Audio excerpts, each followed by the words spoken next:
At Christmas dinner, my sister brought her boyfriend over and introduced me with a fake smile, saying, "This is the one who never made it in our family." My parents laughed and agreed. He didn't say a word at first, just watched them quietly. The whole table went silent. Then he gave a small smile and said, "That's funny because you're fired. And we're done." For years, they treated me like a ghost, a burden, a mistake they just had to tolerate.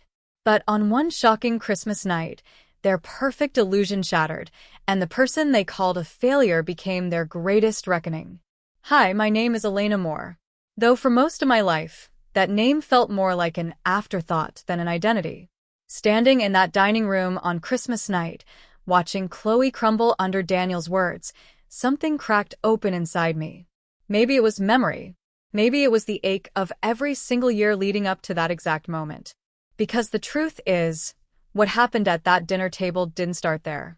Oh no, it started a long, long time ago, long before Chloe ever learned how to wield a smile like a weapon. I grew up in a house that always felt slightly tilted, as if things were uneven before I was old enough to even understand what imbalance meant. My mother died of breast cancer when I was 15 going on 16. She'd been the quiet anchor of my world, gentle hands, tired eyes, a soft voice always calling me her brave girl. When she was gone, the house emptied out in ways that had nothing to do with furniture or space. It was like the oxygen thinned. And before I had time to truly grieve her, before I could learn how to breathe again, my father remarried. 6 months. That was all it took. People said he was lonely. I think he was afraid. Afraid of being left alone with a daughter who reminded him too much of the woman he lost.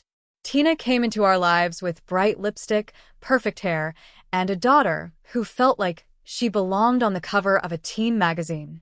Chloe. She was a year younger than me, but she carried herself like she knew the world owed her sunlight.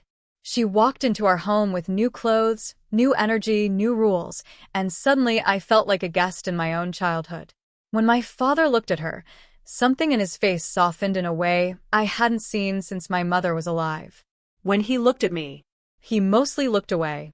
Then came their child, my half-brother, born a year later. I tried to love him, and maybe I did, in a quiet sisterly way. But his arrival just sealed the hierarchy of the house. It wasn't spoken out loud, but it didn't have to be. There were 2 sets of children in our home, and 2 sets of laws. Chloe had dance classes, tap, ballet, jazz. I remember holding her glittery costumes while she showed off spins in the living room. She got new shoes every school year, sometimes twice. Her birthday parties were events. Think banners, cakes shaped like princess castles, rented photo booths, a DJ 1 year. When she turned 16, my father handed her a set of keys tied with a red ribbon. "That's my girl," he said, beaming as she squealed. Me? I got hand-me-downs and a list of chores long enough to qualify as a part-time job. Elena, set the table. Elena, watch your brother. Elena, do the dishes so Chloe can finish homework. When I asked if I could join the art club after school, Tina looked up from the stove and asked, "And who exactly is going to cook dinner while you draw little pictures?" My father didn't object. He never did. His silence was permission for whatever Tina wanted. I learned early that my dreams came with conditions. Chloe's came with applause.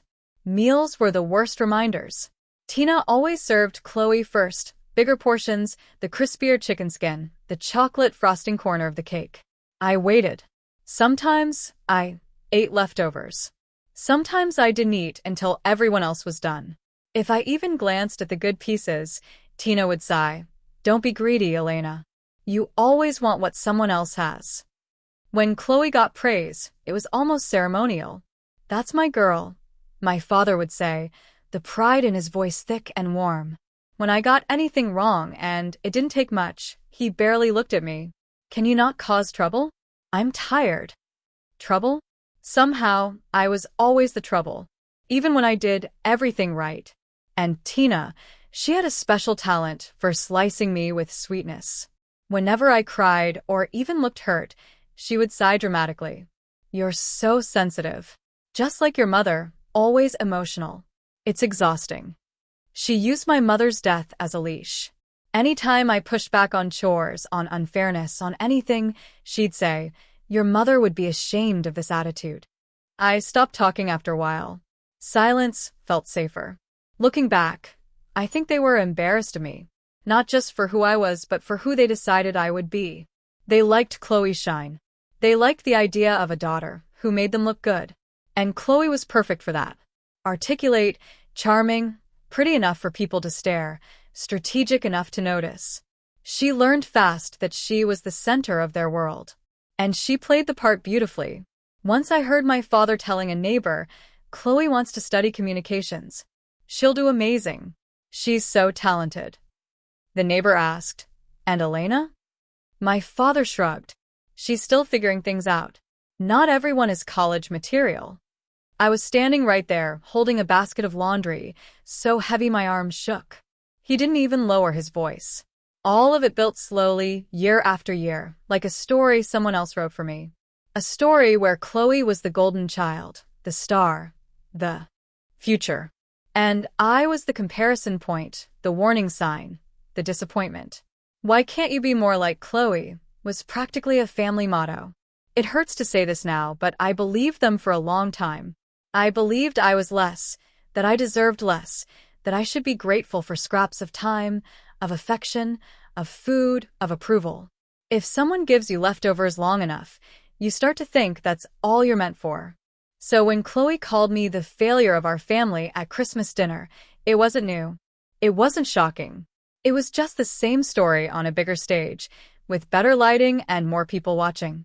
But Daniel's reaction, his silence, his eyes, then his words, was the first crack in that old script. The first sign that maybe the version of me they sold the world wasn't the real one. And if you're still with me, the truth gets darker before it gets better. The real breaking point came later. College. Money. Survival.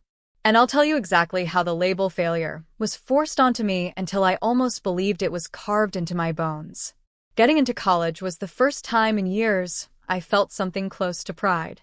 I still remember the envelope. Thin, ordinary, nothing like the glossy acceptance packages Chloe would later receive.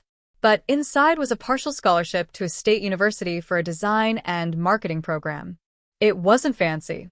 It wasn't Ivy League or a private college on the coast. But it was mine. I'd earned it. For one brief moment, I let myself imagine a life where I wasn't the afterthought of the family, where my work could speak louder than the labels they'd glued onto me. I showed the letter to my father with a trembling smile.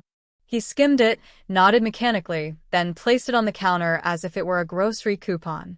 "That's good," he said. "But listen, money's tight this year. Chloe needs a strong college environment. You know how talented she is. We're sending her to Ridgeview. Private dorm, meal plan, the whole thing." He paused. "So, if you want to go to this place, you'll have to figure out housing and other costs yourself." There was no discussion, no attempt to find a way. "No, let's see what we can do."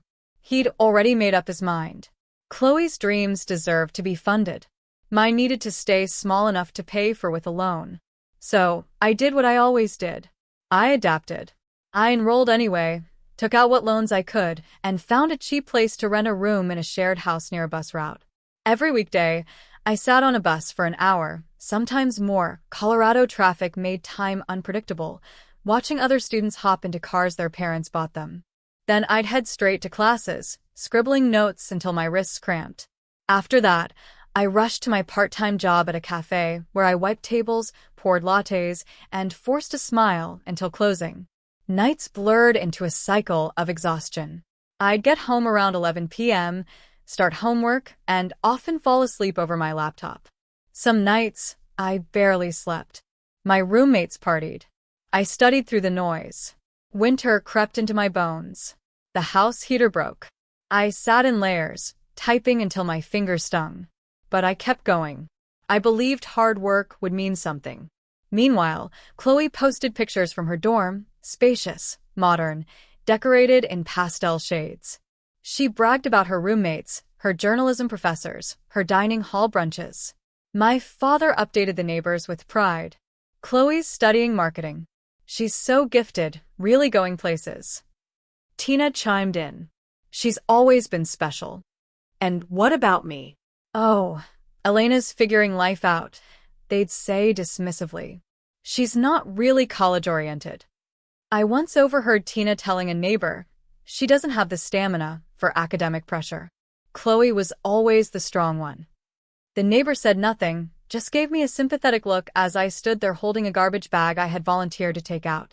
Despite the exhaustion, despite the loneliness, I pushed through the first semester. My grades weren't perfect, but they were solid. I kept hoping anyone, would say they were proud. But no one asked. No one cared. Chloe continued rising like a star. And in their eyes, I existed only in her shadow, fading a little more each day. By the second semester, the weight became unbearable. Rent increased. Tips dropped. My bus route changed, adding more commute time. My job demanded extra shifts because someone quit. My grades slipped. I was skipping meals to afford textbooks. I stayed up until 3 a.m., then woke at 5 to catch the early bus. And still, no one noticed I was drowning. Then came the final blow. My landlord announced he was selling the house, meaning everyone needed to move out by the end of the month. I begged the university for temporary housing, but the dorm waitlist was months long. Without a place to live close enough to campus, I couldn't keep up with the commute. When I told my father I might have to withdraw temporarily, he simply sighed.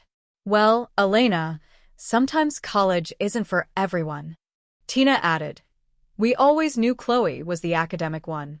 You're more hands-on. Maybe you should look for work instead. Something stable.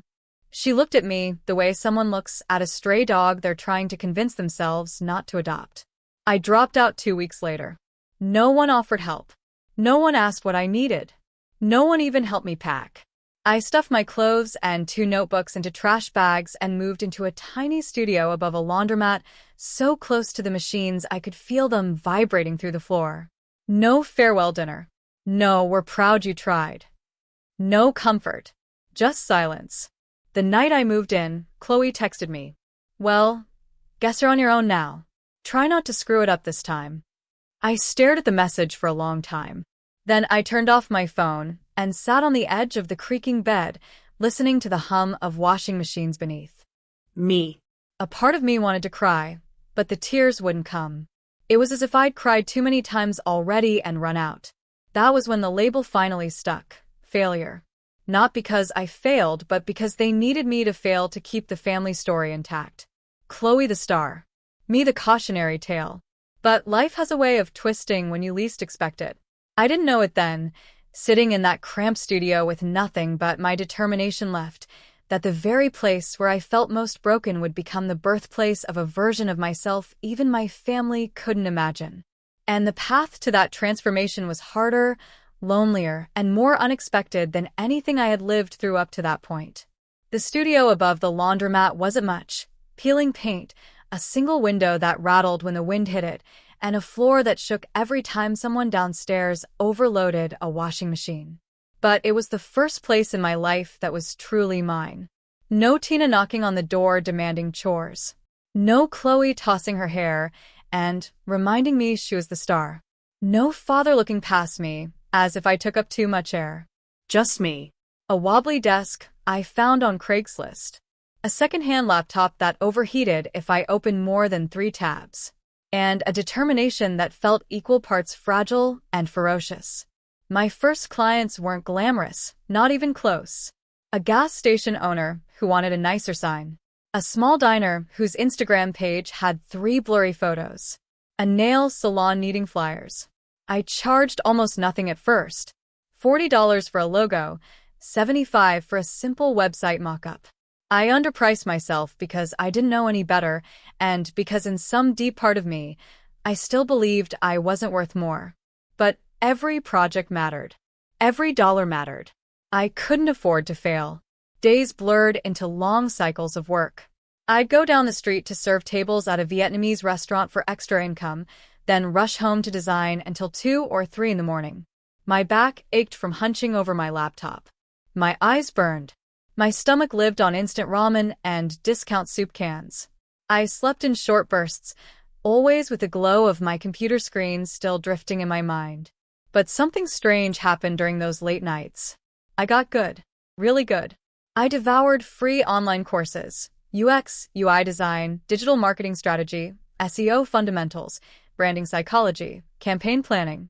I borrowed marketing books from the public library, filled notebooks with sketches and concepts, experimented with color theory and typefaces. I treated learning like oxygen. It filled the empty spaces that my family's neglect had carved out. My turning point came from a tiny, family-owned taco shop 2 blocks from my studio. The owner hired me to make some online posts. Nothing fancy. I created a mini rebrand for them. New menu designs, playful social content, bright photos using my cracked phone camera, a simple paid ad campaign targeted to the neighborhood. Within 6 weeks, their revenue jumped. Their lunch rush doubled. People lined up outside on weekends. The owner hugged me the day he showed me the numbers. "Mija, you did this," he said with tears in his eyes. And for the first time, someone looked at my work like it mattered. Word spread. Suddenly, I wasn't just taking small gigs. I was getting referrals, messages, inquiries. A boutique gym reached out. Then a regional cafe chain. Then a small tech startup needing brand identity. That's when I realized I needed something bigger than a desk in a shaking apartment. I rented a tiny desk at a co-working space downtown, the kind of place where people drank oat milk lattes and discussed venture capital like it was weather. I didn't belong at first. I wore thrift store sweaters. My old laptop overheated so loudly that the guy next to me once asked if it was going to explode. But I stayed. I worked. And within a year, I officially launched my own small agency, Northbridge Creative Studio. It started with just me. Then slowly, a photographer joined part-time, a copywriter, a junior designer. They believed in me. They believed in the work. And clients noticed. Regional brands called. A startup funded by an investor group wanted a full rebrand. A real estate company needed a campaign. I ended up hiring 2 contractors just to keep up. Somewhere along this upward climb, fate, or maybe coincidence, brought Daniel into my orbit. At the time, he was the director of marketing for a mid-sized tech company. Sharp suit, sharp mind, sharper intuition. He wasn't impressed by flashy presentations or loud talkers. He cared about craft, clarity, strategy. We ended up collaborating on a pilot project for his company. He was the first high-level professional who treated me as an equal. He'd sit across from me in the meeting room, taking notes as I sketched out user journeys on a whiteboard. "You think differently," he told me once. "You see structure where others see noise." For someone who'd been called a failure for half her life, those words hit deeper than he knew. Our partnership turned into repeat work. Repeat work turned into friendship. Friendship into trust. We spent late nights discussing market gaps, branding trends, the future of digital agencies. One night after we finished a major pitch, he looked at me and said, "Why aren't we doing this on our own? Together?" I thought he was joking. He wasn't. Over the next 6 months, we built the foundation for something bigger. Northline Media Group. A modern agency, ambitious, but grounded in real strategy, not empty buzzwords. Daniel became the CEO and public face. He had the presence, the connections, the confidence that opened corporate doors. And me? I became the co-founder, the architect behind the systems, the creative engine, the majority shareholder. I didn't want the spotlight. I didn't want to be the one on stage. I just wanted to build something that was mine, something no one could take credit for except me. We kept my role quiet, not for secrecy, but because I asked for it. I liked creating from the shadows. I liked building without having to justify myself. And if I'm honest, a part of me didn't want my family knowing. I didn't want them turning my success into something they could claim. To the outside world, and especially to my parents, I was doing freelance marketing stuff, barely scraping by. They never asked how I was doing anyway. They never asked where I lived, or whether I had food, or whether I was safe. In their eyes, Chloe's life was still the only one worth narrating. They had no idea that while they paraded Chloe as the star student, the future executive, the pride of the family, I was quietly building an empire. Brick by brick, campaign by campaign, night after night. They had no idea that the girl they dismissed, the girl who slept above a laundromat, was becoming someone powerful enough to change the trajectory of all our lives. And they definitely had no idea that their golden daughter would soon walk straight into a company I owned, completely unaware of who truly signed her paycheck. Chloe's rise after graduation was predictable in the way a storm you see forming on the horizon is predictable. I could sense it coming long before it arrived. Once she walked across her stage in a sparkling white dress and collected her communications degree, the world, at least our family's version of the world, opened its arms to her.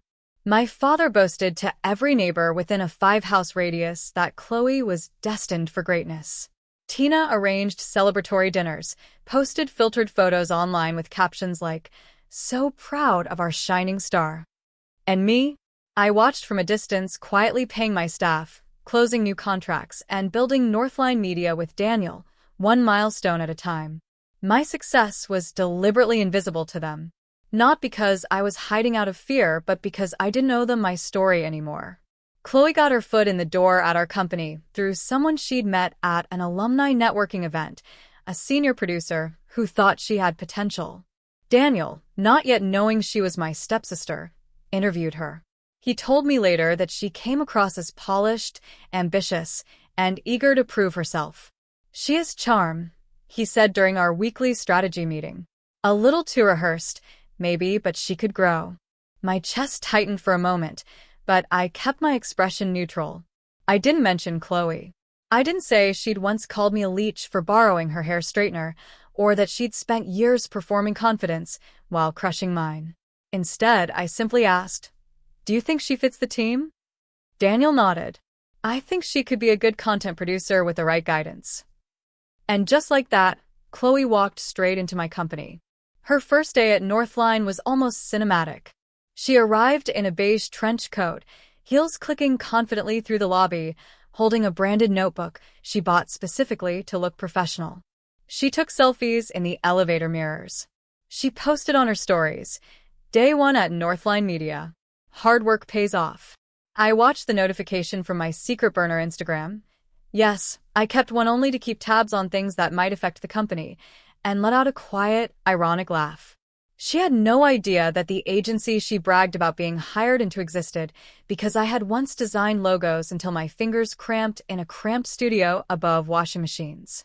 When I finally saw her in the office, she didn't even recognize me at first. I was in jeans and a sweater, hair tied back, walking through the co-working space with a laptop tucked under my arm. To her, I looked like any of the dozens of creatives who floated around the building. When her eyes did land on me for a split second, she blinked, frowned faintly, then immediately turned away to continue chatting with another new hire. That became our dynamic. She ignored me publicly, but privately, she weaponized me. I overheard snippets here and there. "Yeah, my sister tried studying marketing but dropped out. I guess she just couldn't keep up. I'm the driven one in the family. She's sweet, but not really career material." Our day. She told coworkers that she was the ambitious daughter, the one who broke generational limits. I became her cautionary tale, her proof of success in contrast. The irony was so sharp it could split bone. Daniel remained blissfully unaware of our connection at first. He genuinely tried to mentor Chloe, offered feedback on her scripts, invited her to sit in on client calls, encouraged her growth. He didn't know the version of her I knew, the one who could slice with a single comment, the one who needed an audience to validate her existence. The funniest part, if you have a taste for dark humor, was how my family reacted. They didn't know I had anything to do with Northline. They only knew Chloe worked under Daniel, who they believed was simply her handsome, well-positioned boss. Soon, rumor turned into fact at family gatherings. Chloe's boyfriend is her boss. My father bragged. "She's going places," Tina added. "And Elena?" someone asked once. My father shrugged. "Still doing some small-time freelance stuff. We wish she'd aim higher." They said this while sitting under a billboard for a cafe chain designed by my agency that they never realized was mine. The duality of my existence became almost poetic. At home, I was the failure. At work, I was the architect of everything they admired, and Chloe unknowingly was drawing a paycheck for my signature. Daniel and I eventually aligned on keeping my role confidential. Not because of Chloe specifically, but because he understood my boundaries. Let them underestimate me, I told him one night as we reviewed financial projections. It keeps the noise away. He smiled softly. You like being the ghost in the machine. Exactly. So, we kept two things unsaid. One, Northline Media was my company as much as his. Two, I was the majority shareholder behind the scenes. It was a strategic silence.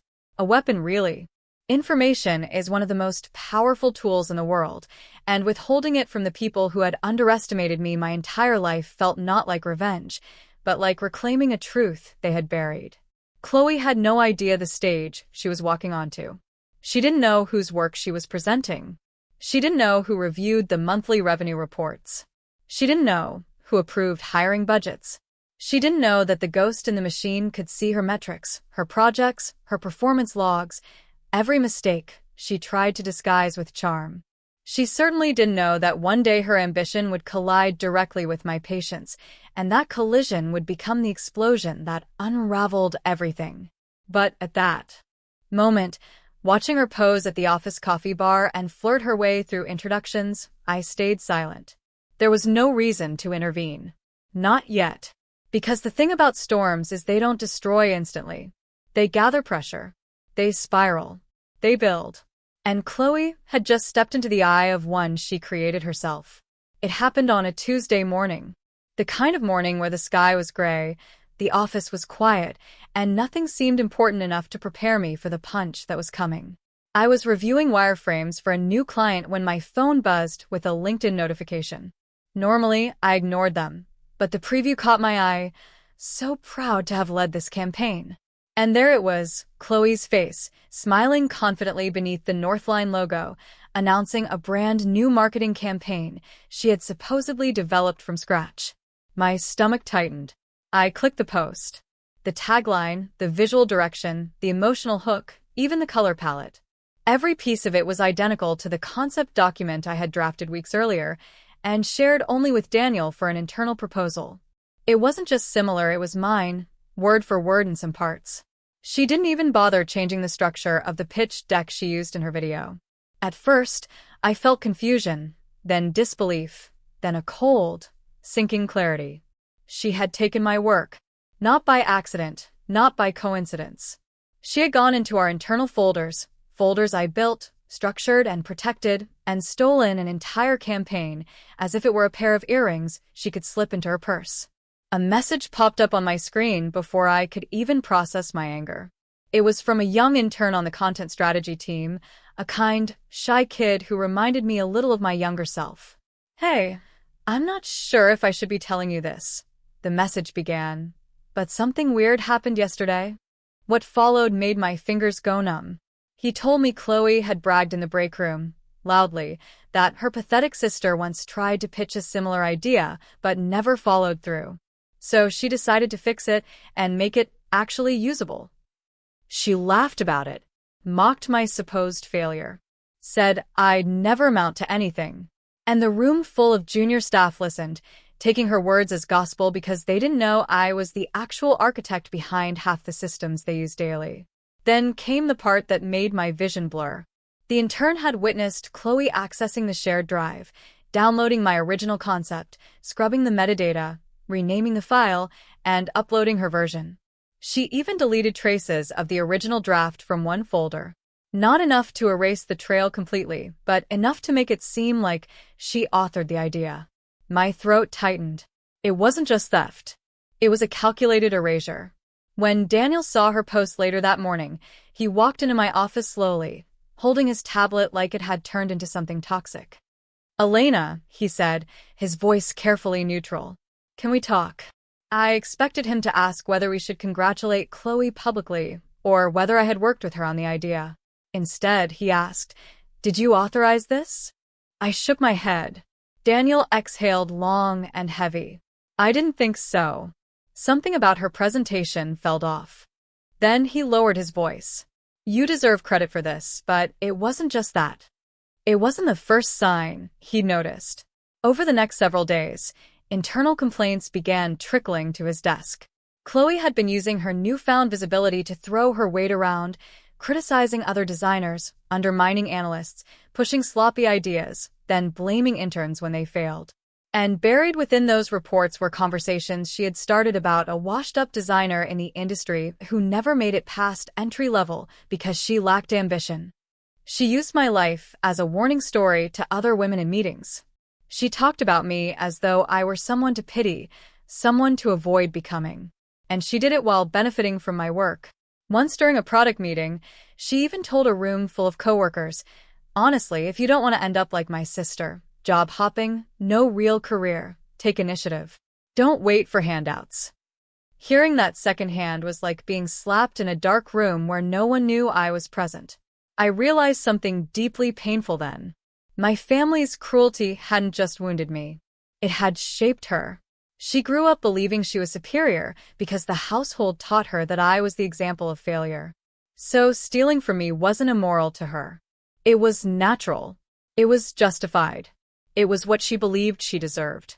One afternoon, Daniel pulled me into the conference room and shut the door. "I think we need to talk about Chloe," he said. The air felt dense. I nodded silently. He lowered the blinds, pulled up the access logs for the drive, and showed me timestamps. "She downloaded your file on Monday at 3:17 p.m., renamed it 15 minutes later. Deleted 2 associated documents from the folder. And there's more. Look," he opened another report. "Unauthorized consulting fees paid to a personal account under Chloe's name. Money she had siphoned from the marketing operations budget. She wasn't just borrowing ideas. She was stealing company funds." I sat down because my legs suddenly felt weak. It was almost poetic in a twisted way, my past and present colliding. My sister, the golden child, had stolen my future once when she took the college fund that should have been mine. And now she was doing it again, reaching into a space I had built with my own blood and time, carving pieces out of it to polish her own reflection. I felt a sharp sting behind my eyes, but not sadness. Recognition. This was who Chloe had always been. This was who my family had taught her to be. Daniel placed a hand on the table, his voice steady. "Elena, I'm sorry." I swallowed. For what? For not seeing it sooner. I didn't cry, though I could have. Instead, I felt a familiar hollowness, the same one I felt the day I left for college on the bus, the night I moved above the laundromat, the moment my father said Chloe deserved everything more. Except now my hollowness wasn't helpless. It was fuel. Because it wasn't just about stolen work or stolen money or stolen credit. It was about the realization that no matter how far I had climbed, from a cramped studio to co-owning a rising agency, my sister had found a way to reach into my world and treat it with the same disdain she treated me with growing up. And that was when the bottom truly dropped out. Not because I felt powerless, but because I finally understood that she had stepped into a battlefield she didn't even know existed. And I was done playing quietly. Daniel and I didn't rush. That was the first sign to me, at least, that this wasn't going to be an emotional reaction or a blow-up argument in some hallway. It was going to be a dismantling, piece by piece, brick by brick, the way you take apart a machine to show exactly which screw is rusted. We sat down together in the conference room late one evening after everyone else had gone home. The office lights were dim, the city beyond the windows quiet. Daniel placed his laptop on the table like it was an evidence box. I opened mine beside his. And then we began. First came the access logs. Every action made on the company drive is recorded. Time, user, device, location. Daniel clicked through the timeline slowly. "Here," he said, pointing. "Monday, 3:17 p.m. Chloe accessing your concept file. She downloaded it here." Then a few minutes later, 3:32 p.m., file renamed under her directory. At 3:40 p.m., it was uploaded into a new folder she created. And then the part that made my jaw clench. 2 associated drafts had been deleted. Not moved, deleted. Daniel opened another folder. Internal presentations. Look at this. There it was. A pitch deck with Chloe's name in the corner. Chloe Moore, lead creative. She had taken my concept and represented herself as the originator. The deck included screenshots from my original prototype, color codes I had selected, and one line verbatim from my research summary. Then we moved to emails. Some were innocuous, forwarded client briefs, scheduling follow-ups. Others weren't. One thread showed Chloe messaging a junior designer, instructing him to clean up a slide that clearly originated from my drafts. Another asked a strategist to expand on my idea despite her never having contributed a single note to that idea. We opened Slack conversations. She'd been subtly undermining team members, pushing blame when deadlines were off, and painting herself as a victim of incompetent colleagues. Then Daniel clicked into one final tab. Screenshots a whistleblower from the analytics team had sent him privately. In them, Chloe was venting about me. "She's exactly what happens when you have no ambition," she wrote. "She's my sister, and she still hasn't made a proper career. I had to fix her idea because she can't think strategically." Seeing my life used as a punchline inside my own company, that was its own kind of sting. But the twist came next. Daniel opened the financial dashboard. At first, it looked normal. Transaction logs, budget allocations, vendor payments. But then he highlighted a string of small consulting fees. $300 here, $700 there, $1,200 the next month, each labeled vaguely as external audit support or strategy consultation. He zoomed in on the account numbers. They all pointed to the same personal checking account, Chloe's. And each payment coincided with her social media posts flaunting new purchases, handbags, spa days, and eventually a down payment on a white Jeep Cherokee she had proudly shown off. "She's been siphoning budgeted funds," Daniel said, his voice tightening. "It's fraud, clear as day." As I scrolled through the transactions, another memory clawed its way up, one I had buried for years. The night my father told me he couldn't contribute to my college housing. The day Tina mentioned tuition was tight because Chloe deserved a good education. Their insistence that Chloe's needs came first. For years, something about that didn't sit right. Now I knew why. I pulled out the old binder from my bag, the one with all my childhood documents. I hadn't looked at it in years. I flipped through until I found the college savings account information, the bonds my grandparents had left me, the documentation that had belonged to my mother. My heart sank as I compared the balance at age 15 to the near-zero balance 2 years later. Daniel watched me carefully. "They used it." I nodded slowly. "They emptied it." I whispered. "Everything my grandparents saved for me. Everything my mother left behind. It's all gone. To send Chloe to a private college. To fund her study abroad semester. To buy her a car because every young woman needs to feel safe. All while telling me I wasn't college material. All while calling me ungrateful for questioning why they couldn't help." Daniel leaned back in his chair, rubbing a hand over his face. "Elena, this is more than an office issue. This is systemic theft. Personal, financial, professional." And that was when something inside me clicked. I wasn't crying. I wasn't shaking. I wasn't even angry anymore. I felt an icy, focused calm, the kind you feel right before a storm breaks. We gathered everything. Access logs, screenshots, Slack messages, email chains, transaction reports, bank statements from my childhood, screenshots of Chloe's bragging posts, her consulting fee deposits, her stolen pitch deck, every digital footprint she left behind like breadcrumbs leading straight into a fire. Daniel organized the files into a legal folder. "This is enough for termination, an internal audit, and potential legal action." Then he went silent for a long moment. "Elena, I need to ask." He met my eyes. "Do you want to handle this quietly? We can terminate her with a bland statement." Or he paused. "Do you want it all revealed?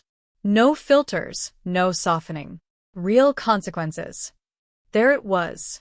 It's the question that divided the old version of me from the woman I had become. I thought of my father handing Chloe car keys while telling me not to cause trouble. I thought of Tina rolling her eyes every time I touched a sketchbook. I thought of Chloe's laugh in the break room as she mocked the sister she believed had failed. I thought of the years they spent building a narrative where I was the burden, the disappointment, the dead end. So I looked Daniel in the eye and said with a calm I didn't know I possessed, "I want them to see who their failure became. And I don't need to shout. I want the truth to speak for me. Daniel nodded once. Then he closed the laptop with a quiet click, the kind of click that marks the end of one story and the beginning of a reckoning. The night of the Christmas dinner felt unreal from the second I stepped through the doorway. My parents' house in Aurora was glowing like a showroom, garlands on every railing, and an oversized tree dripping with ornaments. A dining table set for 20 with polished silverware we only used when my parents wanted to impress. The whole house smelled of rosemary, turkey, and cinnamon sugar pies. Laughter drifted room to room. It was the kind of scene that should have felt warm, but it didn't. It felt staged, like a performance. And I had been assigned the same role I always played: the helper, the background noise, the daughter who blended into shadows. Tina handed me an apron before I even removed my coat. Elena, help me plate the appetizers. Chloe's guests will be here soon. Try not to drop anything this time. Guests? I repeated. She rolled her eyes. Her boyfriend and some coworkers. Important people, of course. Important people deserve to see the family at its most curated, and me at my smallest.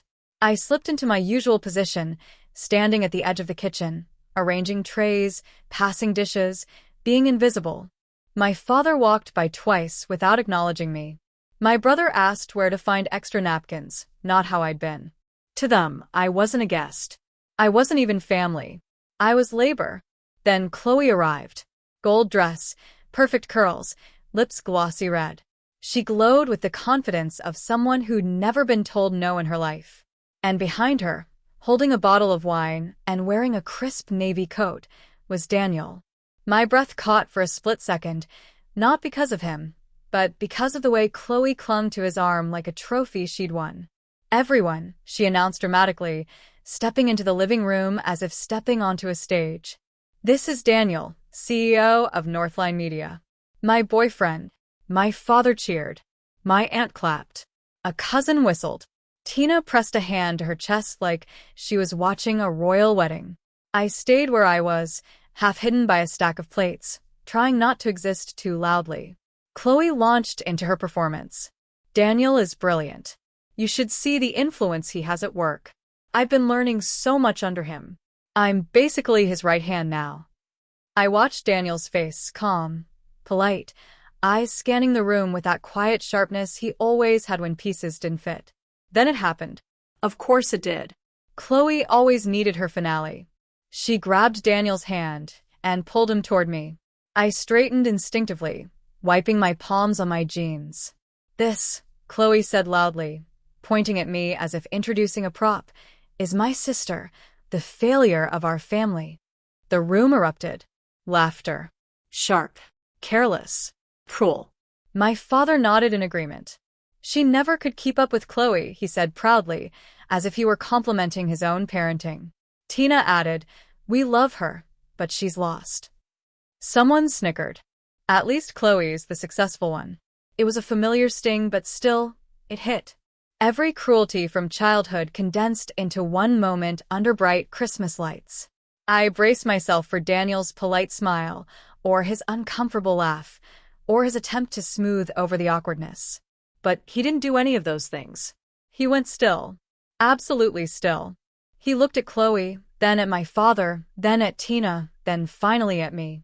Really looked at me, as if to say, I see exactly what's happening. The room quieted, expecting him to join the mockery. He didn't. Daniel set his wine glass on the table with deliberate care. Then, in a voice clear enough to slice through every conversation, he said, interesting because you're fired, Chloe. Silence. A fork fell from someone's hand. Daniel continued. And we're done. He said it calmly. Not angry. Not loud. Just final.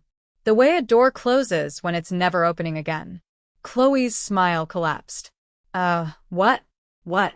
Daniel, stop joking. But Daniel wasn't joking. He pulled his iPad from his coat and tapped the screen. I think your family should see something. And then, before 20 witnesses, under twinkling lights and a garland made of fake pine, he projected everything onto the TV. First, the original concept file I'd created. My name in the metadata, timestamps, draft layers, the full creative path. Then the version Chloe had presented as her own, her login history, her edits, her deleted files, her emails labeling. Herself, lead creative, her consulting fees, the stolen money transferred into her personal account. Each line item lit up on the screen like a confession. Gasps rippled through the room. My father blinked rapidly, as if the screen were lying. Tina clutched the back of a chair. My brother whispered, "No way." And Chloe, she looked like her world was cracking open in slow motion. Daniel turned to the room. What she stole does not belong to her. And just so everyone here understands the gravity, Elena is the co-founder and majority shareholder of Northline Media. She built the systems your daughter exploited. Every face turned toward me as if I'd been invisible and suddenly materialized. Daniel finished. Chloe is terminated effective immediately for IP theft, fraud, and breach of trust. HR will follow up, and yes, the industry will be informed. He stepped back. The decision was final. No negotiation, no softening. My father sputtered. Elena? Co-founder? That's impossible. She's... He trailed off, unable to finish the sentence he'd been reciting my whole life. Tina stared at me like she'd never seen me before. My brother looked embarrassed for Chloe, not for me. And Chloe, her face blotchy, eyes darting around the room, finally screamed, "You're lying. She's nothing. She's a failure." But the truth was glowing on the screen behind her. And for the first time, she was the one who had no audience left to perform for. Daniel closed his iPad. "Merry Christmas," he said coldly. And just like that, the entire narrative my family had built, the hierarchy, the favoritism, the mockery, shattered in front of every person who once laughed at my expense. I didn't smile. I didn't gloat. I simply breathed. For the first time in my life, the room was quiet for me. Not because I was invisible, but because they finally saw me. The morning after the Christmas disaster arrived cold and gray. The kind of morning where the air itself feels bruised. I'd barely slept. My phone had exploded overnight. Missed calls from relatives, frantic messages from cousins, 3 different voicemails from Tina alternating between hysterical crying and furious demands. I ignored all of them. Around 10 a.m., someone pounded on my apartment door hard enough to rattle the frame. I already knew who it was. I opened it to find my father and Tina standing there, stiff and tense, holding a manila envelope like it was some sacred offering. They didn't greet me. They brushed past me into my living room as if they still had that right. Tina set the envelope on my coffee table and inhaled shakily. "Elena, we need to talk. This situation has gone too far." Situation. They said it like Chloe's fraud was a spilled drink at a dinner party. My father cleared his throat. "Your sister is devastated. What Daniel did. What she did." I corrected. He waved a hand dismissively, as if correcting him was impolite. "Regardless, your involvement has made things difficult. But we came with a solution." I didn't sit. Neither did they. Tina pushed the envelope toward me. "Inside is paperwork to transfer part of the house into your name and a portion of your inheritance early." The word inheritance made something deep inside me go cold. I opened the envelope. Deeds, account transfers, a check. But attached were 3 additional pages. Conditions. "If you sign these," my father said, smoothing his tie, "you agree not to pursue legal action against Chloe, not to report anything to HR or the industry board. And you'll tell Daniel this was just a misunderstanding." Misunderstanding. Fraud. Theft. Lies boiled down to a misunderstanding because it benefited their golden child. Tina clasped her hands dramatically. "Honey, family keeps things inside the family. You don't air dirty laundry. You don't ruin your sister's future over a mistake. She's fragile. She's worked so hard. You owe her the chance to rebuild." I stared at them. "I owe her." "Yes," Tina insisted. "She's always been there for you, and she's the face of the family now. Your father's clients, our reputation. People talk. Elena, you have to protect family." There was no apology, no accountability, no acknowledgement of what Chloe had done, just expectations that I should swallow it again for the sake of the image they worshipped. I picked up the paperwork, scanning the financial details with a sinking feeling. Something wasn't right. The inheritance funds weren't listed as coming from my parents' estate. They were drawn from an account with my name in the metadata. Then from another account with the name of my grandparents, the same trust they'd left for me when I was a child. A trust one thought had disappeared. A trust one had unknowingly lived without while Chloe thrived. I flipped through more pages. The dates matched the years I begged them for help with college. The years they told me they couldn't spare a dime. The years Chloe got private school, dorms, semester abroad, a car. All from money meant for me, not them. My hands tightened on the papers. This isn't yours to give. My father stiffened. What are you implying? Before I could answer, a knock on my door interrupted us. My aunt, my mother's sister, stepped inside without waiting for permission. She looked tired, angry, and sad all at once. In her hand were printouts, old bank statements, copies of the trust documents. I thought you should see this, she said quietly, handing them to me. Your mother left clear instructions that these accounts were for you. Only you. I didn't know what happened to them until last night. Tina went pale. My father swore under his breath. My aunt continued. I requested copies from the bank this morning. The withdrawals happened after your mother passed, and they were signed under your father's guardianship. Guardianship.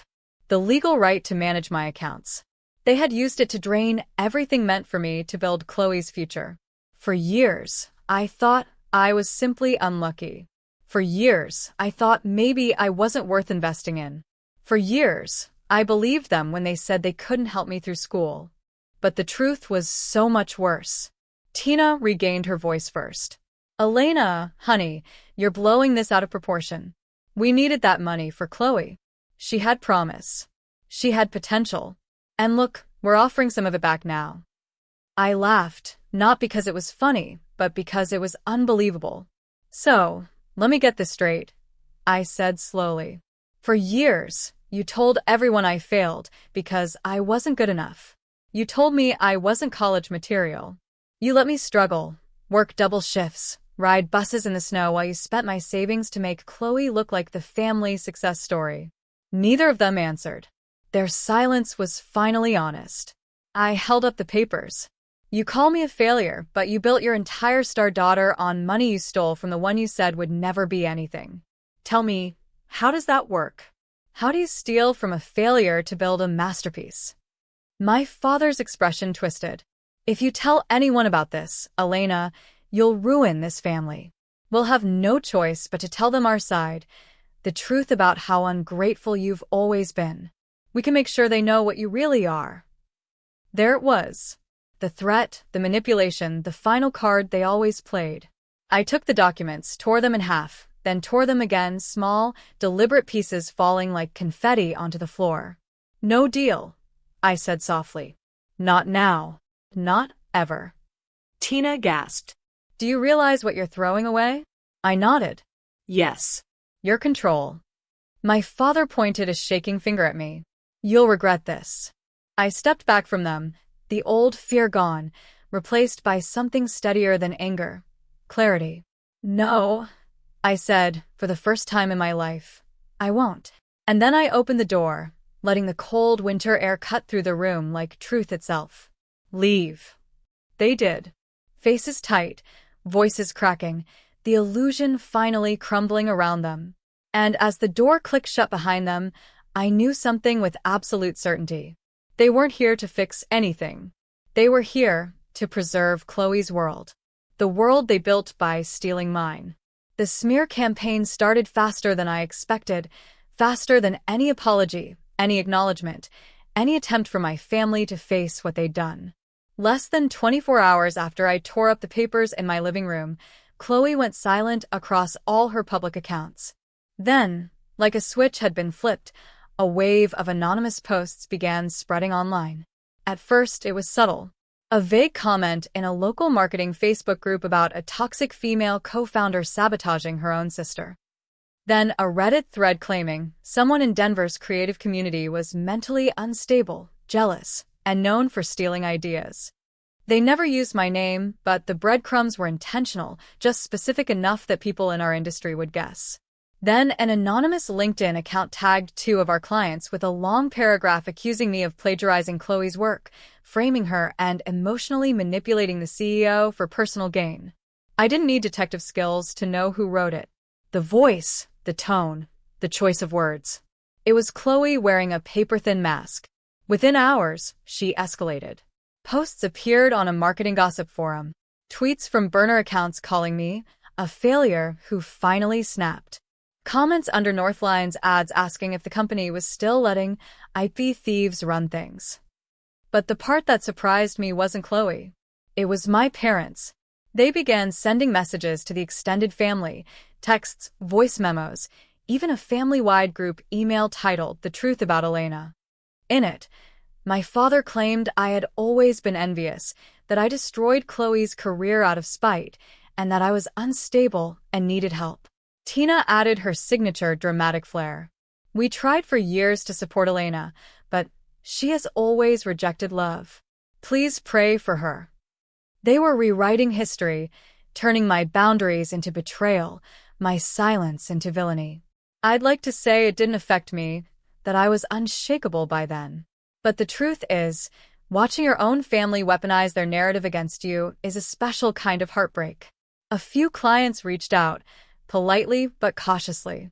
One email read, "Hi Elena, we came across some concerning posts circulating online. Can we schedule a call to understand what's going on?" In the past, I would have apologized. I would have tried to justify, soften, explain, beg them to believe me. I would have taken their doubt as my failure. But not anymore. Not after everything I'd uncovered. Not after seeing the truth laid out in logs, statements, documents. So, I didn't respond emotionally. I responded professionally. Daniel and I met with our attorney that same afternoon. We slid over the evidence folder we'd compiled. Timestamps, the stolen files, the financial transfers, the screenshots, the family trust documents, everything. Our attorney's eyebrows shot up more than once. "This," she said, tapping the stack, "isn't just workplace misconduct. This is criminal, and the online harassment makes it worse. I'll draft the cease and desist letters immediately and the non-disparagement orders. Chloe and anyone acting on her behalf will receive them by morning." Her tone was firm, clean, sharp. It felt like air after months underwater. We preserved every email, every anonymous message, every thread and comment Chloe had posted, even the voicemails from my parents where they alternated between begging and threatening. When the legal notices went out, the online chatter died almost instantly. The burner accounts vanished. The posts were deleted. The rumors fizzled. Not all the damage could be undone. We lost 2 contracts, small ones, but still. Yet, the majority of our clients stayed because when they asked for proof, I sent the same evidence we'd given to legal. Clean, organized, without dramatics. Almost every client responded with the same line. "Thank you for your transparency. We trust you." It stunned me. The idea that people could actually choose to believe me, not because they had to, but because they respected me. It was a kind of validation I had never experienced from the people who raised me. But the biggest shift, the one that marked a turning point in my life, happened quietly. Late one evening, after sending out our final batch of emails, I opened my phone and scrolled through my contacts. I hovered over Chloe's name, then my father's, then Tina's, then the entire extended family. My thumb didn't tremble. My pulse didn't spike. I just chose. I blocked them. Every one of them. On every platform, phone, email, social media, messaging apps, everything. The silence that followed wasn't empty. It was peaceful, like shutting a door in a house that had been leaking cold air for years. For the first time in my life, I chose myself over the illusion of family harmony. I chose the truth over their version of it. I chose boundaries over blood. And as the digital world finally quieted, I realized something profound. Cutting ties didn't feel like losing anything. It felt like reclaiming space in my own life. The smear campaign had been their final attempt to pull me back down. One last desperate grab at controlling the narrative. But I didn't sink. I didn't fight in the mud. I rose slowly, deliberately, by stepping out of the war they created. Because sometimes healing doesn't come from winning the argument. It comes from walking away from the people who require you to lose yourself to keep the peace. 1 year later, my life looked nothing like the version my family once predicted for me. The change didn't happen overnight. It unfolded in small, steady steps, quiet decisions, deliberate boundaries, and the slow rebuilding of a self that had once been shaped entirely by other people's voices. But a year is enough time for a life to shift its center of gravity. Enough time for a person to choose a new world entirely. I moved to Seattle, a city that felt like fresh air and second chances. Rainy mornings, soft gray light, coffee shops on every block. It suited me. Northline opened a new office downtown, an airy studio overlooking Elliott Bay, with a growing team who didn't just respect my leadership. They thrived under it. We expanded into sustainability campaigns, mental health nonprofits, and socially conscious tech projects. The work felt meaningful. The clients aligned with my values. The company grew not from noise or spectacle, but from consistency and integrity. Daniel remained the public-facing CEO, but within the company, everyone now knew the truth. Who built the core systems, who shaped the vision, who quietly guided every major campaign. And they treated me accordingly. Not with exaggerated praise or forced admiration, but genuine respect, the kind I never had growing up. As for my family, the consequences of their choices unfolded slowly, inevitably. Chloe was blacklisted. The termination, the flagged HR reports, and the documented fraud made her unemployable in any reputable marketing firm. Every application she submitted was red highlighted in the industry portals. She tried freelancing under a different name, but clients eventually discovered the truth. She bounced between temporary administrative jobs, short-term contracts, retail shifts, anything that didn't require references. Her social media went from curated glamour to silence. I didn't celebrate her downfall. I didn't watch with glee, but I did feel something settle inside me, a quiet acknowledgement that actions eventually catch up to everyone. My parents didn't escape either. The audits triggered by the trust documents reached the IRS. Those creative withdrawals they made under my name, they had to answer for them. Lawyers became involved. Assets were reviewed. They ended up selling their boat, then their vacation cabin, then refinancing the house they once flaunted. Tina stopped posting pictures of lavish dinners. My father stopped boasting about his star daughter. Their world shrank financially and socially. I didn't interfere. I didn't watch closely, but I heard enough to know that they were finally living within the consequences of choices they believed they'd never have to face. And then came my first Christmas on my own terms. No screaming matches, no forced smiles, no hierarchy of who mattered more. Just warmth. I hosted a small gathering with the people who had become my chosen family, my team, a few close friends, Daniel's partner and her little daughter, neighbors who had welcomed me during my first months in Seattle. We cooked together, laughed over burnt cookies, exchanged small gifts we had made rather than bought. Then before dinner, we bundled up in coats and scarves and spent the evening delivering care packages, blankets, socks, warm meals to the unhoused community near Pioneer Square. We donated toys to a local shelter for children. We visited a retirement home to drop off holiday cards. It felt like the kind of Christmas I had always imagined as a child, but never experienced in my own family's house. A Christmas without cruelty disguised as humor, without competition or comparison, without being assigned the role of background servant. Standing under the soft glow of streetlights that night, I felt lighter than I had in years. Not healed completely. Healing isn't a destination, but whole enough to breathe freely. And I realized something important. Even after everything, even with the distance, the betrayal, the years lost, a part of me still felt the old ache for the family I wished I had. But I didn't regret walking away. Not for a moment. Because cutting ties wasn't revenge. It wasn't punishment. It was self-respect. It was reclaiming control over a story I didn't write, but was forced to live through. It was choosing peace over proximity. Sometimes the most loving thing you can do for yourself is to step out of the fire, even if the people who lit it share your blood. So if you're listening to this, wherever you are in the world, let me tell you what took me nearly 3 decades to learn. Blood is not a license for abuse. You are allowed to protect your work, your mind, your peace.